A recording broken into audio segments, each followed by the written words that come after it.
Wow, hello everyone. Welcome back for another Star Trek The Official Starships Collection review.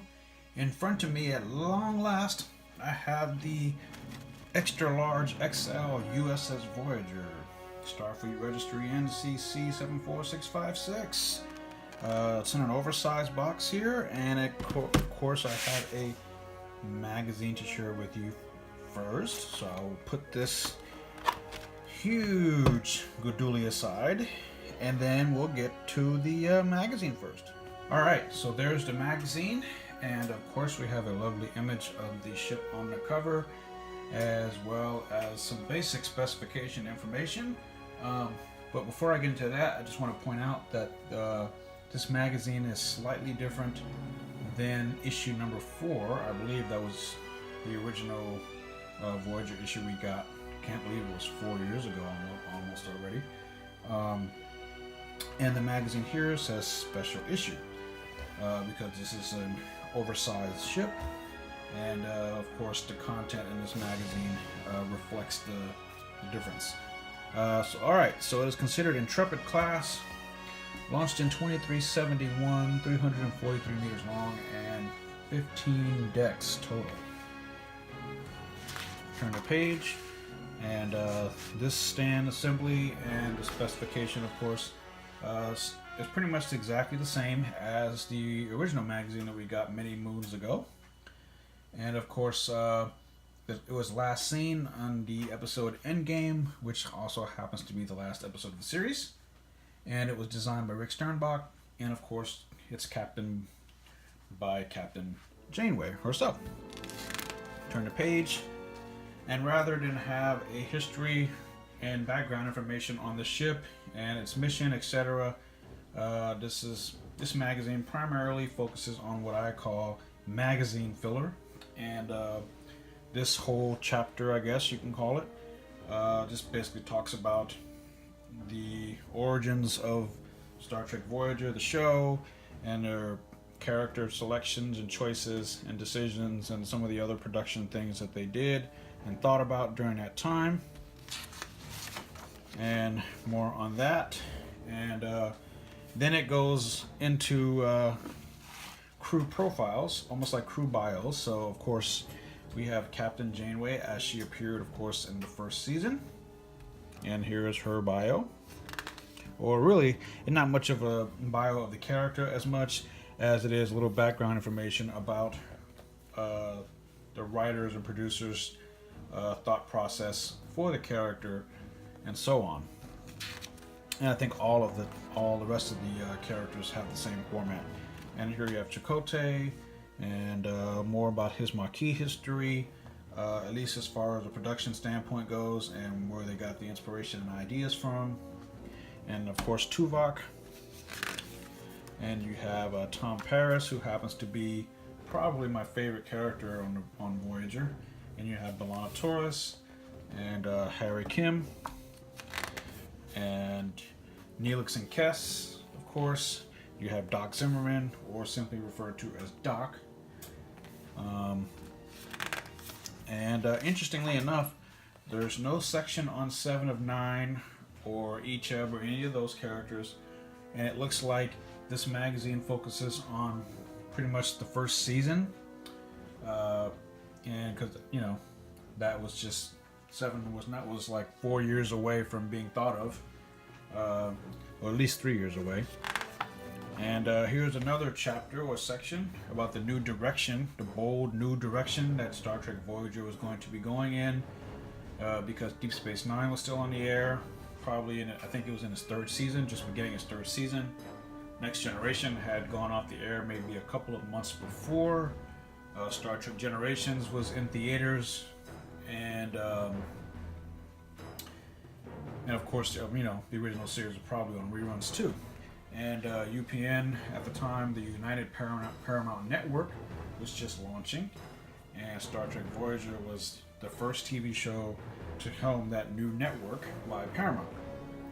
But anyway, this section talks about some of the design processes of the various sets and so forth, the production design, and Looks like an interesting layout of the bridge here. I almost like this layout better because I like that big L cars in the background, and I like the way the chairs are and so forth. And here's more about the design of Voyager and various sets and various parts of the ship that would probably be seen the most. And more on that. And it just basically talks about them going into bold new directions and new ideas and make things sleeker, more modern or more updated, and it just looks like it was something that was a little bit more futuristic than its predecessors. And that pretty much ends the magazine there. And of course you have a nice ship or a nice image of the ship, but unlike before in previous magazines where you would have the top of the ship, now we have the bottom section. So that wraps up the magazine for the USS Voyager XL edition. And now let's get to the box and the model itself. Alright, so here it is, the brick. It's in a rather long box. Same format as any other ship box. It's got a picture of the model on the cover or the front flap. Of course on the side it says Star Trek, and the logos to all the other shows. And Star Trek there. And it's got a little weight to it. So let me get this thing open and see what goodness lies inside. And plastic comes out like this, and there is the ship itself. Got the stand. It says USS Voyager NCC-74656. So let me just get the stand out. And plastic stand, and the model itself.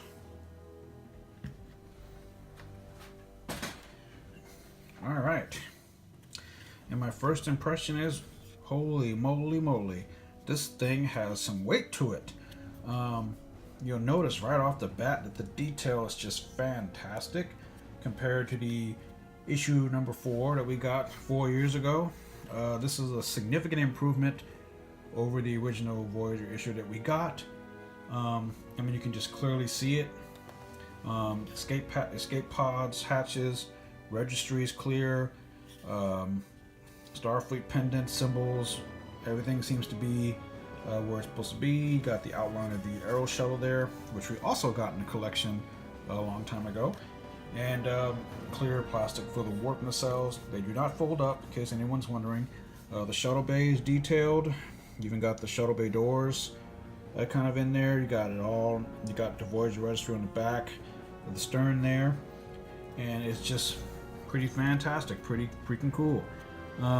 There are numerous, and have been numerous, complaints about the window alignment. And my model, unfortunately, is no exception to that rule, or not rule, but no exception to that mistake. You can clearly see some of the awful window misalignments there. That's just plain bad and a big boo-boo and mess up on Eaglemoss's part. I don't know exactly what the heck they were doing. You know, like some of my friends and colleagues have said, I almost wish they would just not have the grooves in there. That way the windows can just be painted on and it wouldn't, you know, maybe look as bad. And in a couple of cases here on my model, the window grooves are in place, but there are no paint in those slots. And it's also true down here as well, which is a little unfortunate. I mean, you can really see it. But other than that, this is a fantastic model. I'm not, well, being as detail oriented as I am, and certain things like that would normally bother the crap out of me, but I would not allow it to deter my enjoyment of this model, because it is clearly a major step up and a major improvement from what we got previously.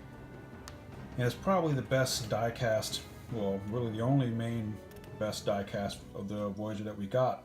And just looking at it, no matter whether light hits the thing, it just looks pretty good. The deflector dish is pretty cool. It doesn't seem to have the little grid lines going around it, but that's okay. It even has, like, I guess this little hole there, I guess from what I understand was a hole built into the original model to hold the model during the various camera flybys and passes and so on. So that's kind of a nice piece of trivia there. It's not actually a hole that goes into the model. It actually looks like it's something that was always there. You know, phaser arrays, phaser strips are pretty cool. And other than the main blooper of the window misalignment, everything else is pretty spot on. And it has a lot of weight. In fact, the entire thing is all metal. The engines are plastic, warp cells are plastic, but everything else for the most part is all metal, and it has a lot of weight. You can really like smack somebody and hurt them with this thing. And you even have the registry here on the front, Voyager NCC-74656, and it's also here on the side. So this is pretty detailed, and for what it cost, I would say it's worth it. But if the window misalignment thing bothers you, then you can pass it up. I still think it's a great model. It's an awesome ship, and it's probably the most detailed model of Voyager that I have in my personal collection, that is. So yeah, it's definitely worth picking up, and you know, especially if you're a fan of Star Trek Voyager. And now what I would like to do is see if the stand is any better or worse than the stand for the normal Voyager, because that stand is very delicate, and the slightest blow or bump and the thing falls. Now I hear this one is no different, but I'm going to try it. Oh, I was about to say, is that how it goes? Let me look at the box. Yeah, that is how it goes. It's a little bit better, but still a little bit loose. I would say that this is better stand-wise. It's slightly better because of the center of gravity. The majority of the weight is in the center section, pretty much the center of the hull, whereas the previous stand on the older model was in the back and clipped it by the shuttle bay area. But this actually supports more of the weight, but just very little movement and it goes down.